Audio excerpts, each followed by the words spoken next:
अवधूत चिंतन श्री गुरुदेव दत्त श्री स्वामी समर्थ. माझ्या चॅनलमध्ये तुमच्या सगळ्यांचं मनापासून खूप खूप खूप स्वागत, आभार. तुमच्या सगळ्या चांगल्या इच्छा पूर्ण करू अशा आपल्या गुरुचरणी वंदन करून आजच्या व्हिडिओला सुरू करूया.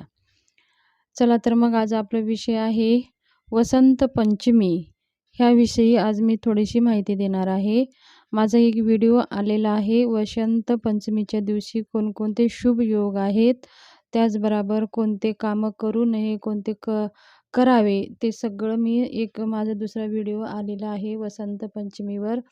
तर मी आज ह्या व्हिडिओमध्ये सांगणार आहे की आपल्या मुलांच्या प्रगतीसाठी आईने मुलांच्या जिभेवर काही शब्द मंत्र लिहायचे आहेत ह्या दिवशी, आणि ते लिहिल्याने आपल्या मुलांचे कोणकोणते फायदे होणार आहेत ते सगळं सविस्तर मी आज सांगणार आहे. व्हिडिओ स्किप करू नका, पूर्ण पहा.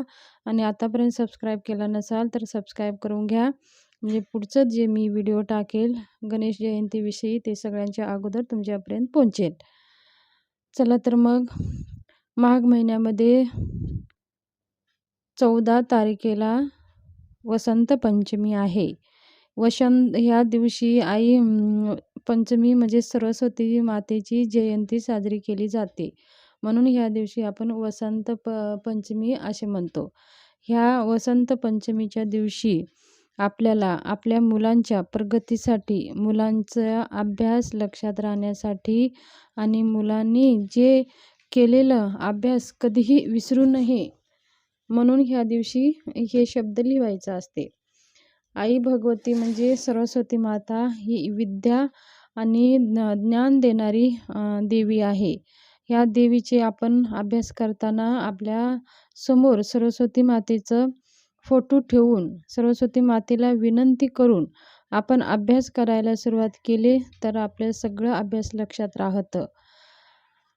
जर आपल्या घरामध्ये सरस्वती मातेचा फोटो नसेल तर फोटो तुम्ही आवर्जून आणा. आणि वसंत पंचमीच्या दिवशी शुभ दिवस आहे. वसंत पंचमी हा सरस्वती मातेची जयंती आहे, तर त्या दिवशी आवर्जून आपल्या घरामध्ये सरस्वती मातेची फोटो किंवा मूर्ती जरूर आणावी. त्याचबरोबर ह्या दिवशी आपल्याला आपलं फोटो सरस्वती मातेचे एक फोटो घरामध्ये असेल किंवा नवीन घेऊन आला असाल तर स्वच्छ गंगाजल वगैरे टाकून स्वच्छ पुसून घ्यायचं आहे आणि पंचोपचार पूजा करून घ्यायची आहे. आई सरस्वती मातेला फुलांचे हार, गंध, धूप, दीप नैवेद्य दाखवून यथाशक्ती तुम्ही जे काही नैवेद्य बनवलेलं आहे ते दाखवायचं आहे आणि देवीची आरती करून घ्यायची आहे.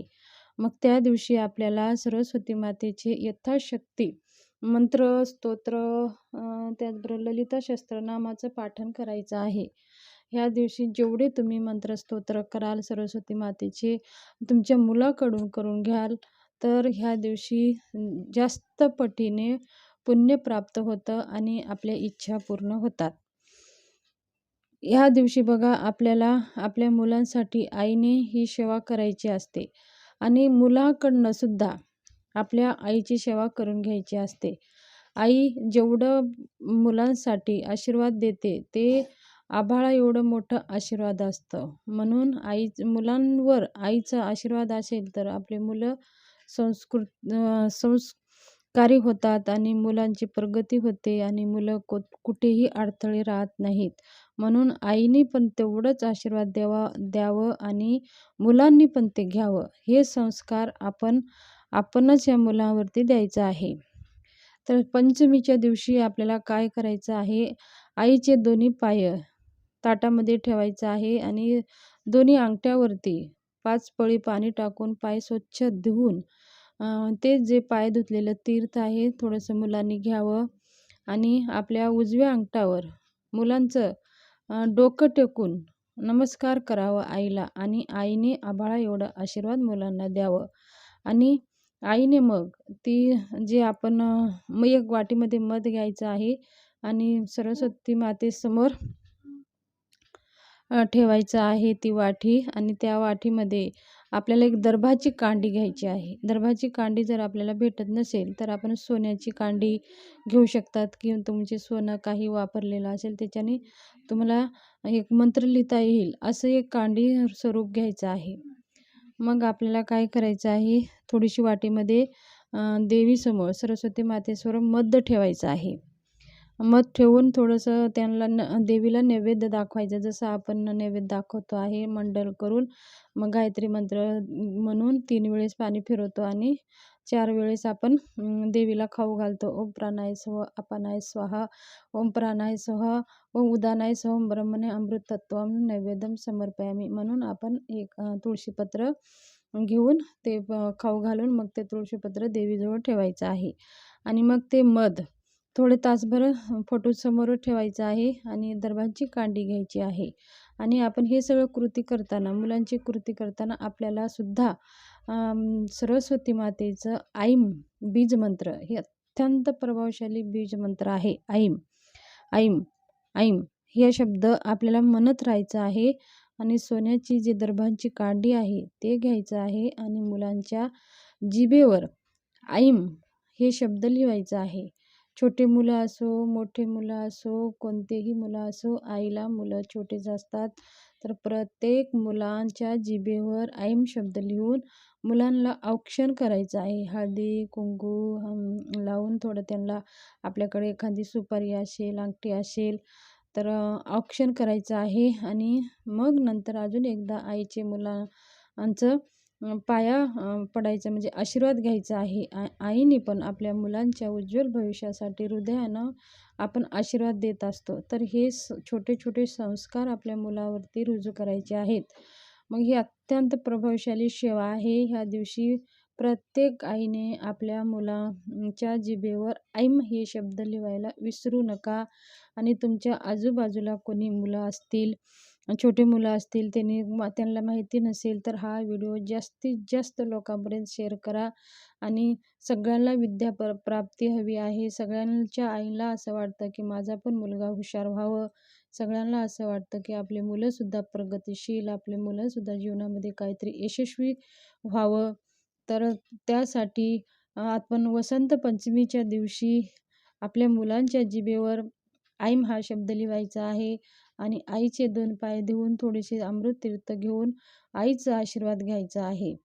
आणि त्याचबरोबर हे सगळं करून आपण मेहनत पण करायचीच आहे. मेहनत पण करतो, त्याचबरोबर नशिबाची सुद्धा साथ लागते. म्हणून ह्या सेवा आपण करतो. आणि जर तुम्ही दररोज सरस्वती मातेचं मंत्र दररोज तुम्ही जप करावा. 5 मिनटं अभ्यास करण्याच्या अगोदर सरस्वती मातेला विनंती करून एक 5 ते 10 मिनटं सरस्वती मातेचं स्मरण करून तुम्हाला जो कोणता मंत्र येतो तो मंत्र तुम्हाला जप करायचा आहे. जर तुम्हाला येत नसेल तर नित्यसेवामध्ये 5 माता सरस्वतीचे मंत्र आहेत. तुम्हाला जे सोपं वाटते ते मंत्र तुम्ही म्हणू शकता. किंवा तुम्ही गुगलवर जे तुम्हाला सोपं वाटेल ते मंत्र घेऊन ते मंत्र कंटिन्यू आपल्याला 11-21 असे मंत्र जप करायचं आहे. समजा तुम्हाला कोणते मंत्र येत नसेल तर हा एक सरस्वती मातेचा ऐम हा मंत्र आहे. ह्याच्यात सगळे सरस्वती मातेचं बीज मंत्र अद्भुत शक्ती आहे. ह्या मंत्रामध्ये आहे छोटासा शब्द. हे मंत्रसुद्धा तुम्ही एक 5 मिनटं किंवा 2 मिनटं डोळे झाकून ऐम ऐम ऐम ऐम हा शब्द जरी, हा मंत्र जरी उच्चार केला तरीही आई सरस्वती माता तुमच्या जिभेवर विराजमान होणार, म्हणजे होणार. तुम्ही जे काही अभ्यास कराल, जे काही तुम्ही स्मरण कराल ते लगेच तुमच्या लक्षामध्ये राहील. आणि हे तुम्ही अनुभव करून पहा. अनुभवसिद्ध ही सेवा आहे. आई सरस्वती मातेचा हा बीज मंत्र आहे. आणि अभ्यासामध्ये लक्षात राहण्यासाठी आपलं केलेला अभ्यास विसरणार नाही. काही काही मुलं काय करतात पहा, आता थोडं वाचन करतात, मग लगेच 1-2 तासानंतर लगेच विसरून जातात. मग ते परीक्षेमध्ये कसं काय लक्षात राहणार त्या मुलांच्या? अशा मुलांनी तर हा सरस्वती मातेचा बीज मंत्र आवर्जून म्हणून घ्यावा. आणि काही अवघडसुद्धा हा मंत्र नाही आहे, एकदम सोपा मंत्र आहे. छोटं मुले असे, मोठा असो, सगळ्यांनी हा मंत्र म्हणावा. तर ही छोटीशी माहिती शेअर करायची होती. माझी माहिती कशी वाटली, आवडली असेल तर कमेंट बॉक्समध्ये कमेंट करा. आणि व्हिडिओ जास्तीत जास्त शेअर करून